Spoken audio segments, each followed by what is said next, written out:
नमस्कार मित्रों, suspense online classes में आपका बहुत बहुत स्वागत है।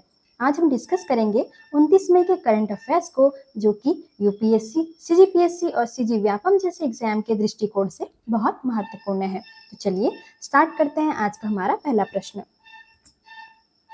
छत्तीसगढ़ के राज्यपाल रमेन डेका ने कांकेर में किसका लोकार्पण किया? ऑप्शन ए है महिला कॉलेज, बी गौशाला, ऑप्शन सी अस्पताल, डी पुस्तकालय। सही उत्तर है गौशाला। राज्यपाल श्री रमन डेका ने कांकेर जिले के कृषि विज्ञान केंद्र में गौशाला का उद्घाटन किया। उन्होंने बकरी पालन को एक लाभकारी व्यवसाय के रूप में पहचानते हुए इसे बढ़ावा देने की बात कही। आगे की जानकारी नोट डाउन कर लीजिएगा। अगला प्रश्न है, राष्ट्रीय आम महोत्सव का आयोजन कब और कहां किया जा रहा है? बहुत इंपॉर्टेंट क्वेश्चन है विद्यार्थियों। ऑप्शन ए है 5 से 7 जून बिलासपुर, बी 6 से 8 जून दुर्ग, सी 6 से 8 जून रायपुर, डी 7 से 9 जून रायपुर। सही उत्तर है 6 से 8 जून रायपुर। इंदिरा गांधी कृषि विश्वविद्यालय संचालनालय उद्यानिकी एवं छत्तीसगढ़ शासन के सहयोग से रायपुर में 6 से 8 जून तक राष्ट्रीय आम महोत्सव का आयोजन किया जा रहा है।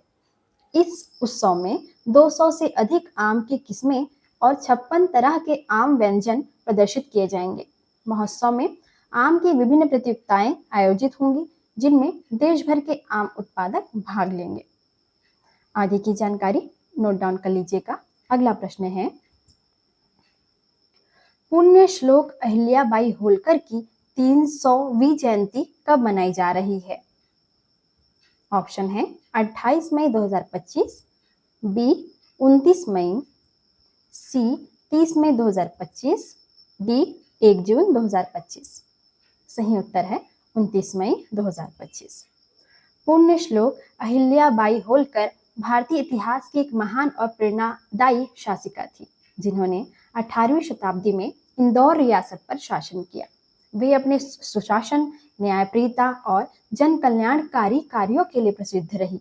उन्होंने अनेक मंदिरों, घाटों और धर्मशालाओं का निर्माण करवाया, जिनमें काशी विश्वनाथ मंदिर का पुनर्निर्माण विशेष रूप से उल्लेखनीय है।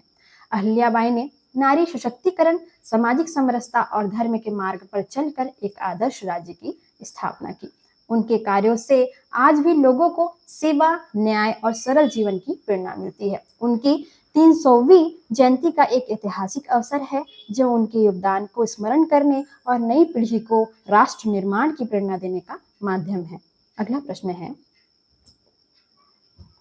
माहवारी स्वच्छता दिवस पर किन विषयों पर जागरूकता बढ़ाई गई? बहुत महत्वपूर्ण प्रश्न है। ऑप्शन ए शिक्षा और रोजगार, बी स्वच्छता, आत्मसम्मान और स्वास्थ्य, सी पर्यावरण संरक्षण, डी खेल और फिटनेस। सही उत्तर है स्वच्छता, आत्मसम्मान और स्वास्थ्य। विश्व माहवारी स्वच्छता दिवस के अवसर पर छत्तीसगढ़ के विभिन्न जिलों में जागरूकता कार्यक्रम आयोजित कर एक महत्वपूर्ण सामाजिक मुद्दे पर सकारात्मक पहल की गई। यह दिवस हर वर्ष 28 मई को मनाया जाता है।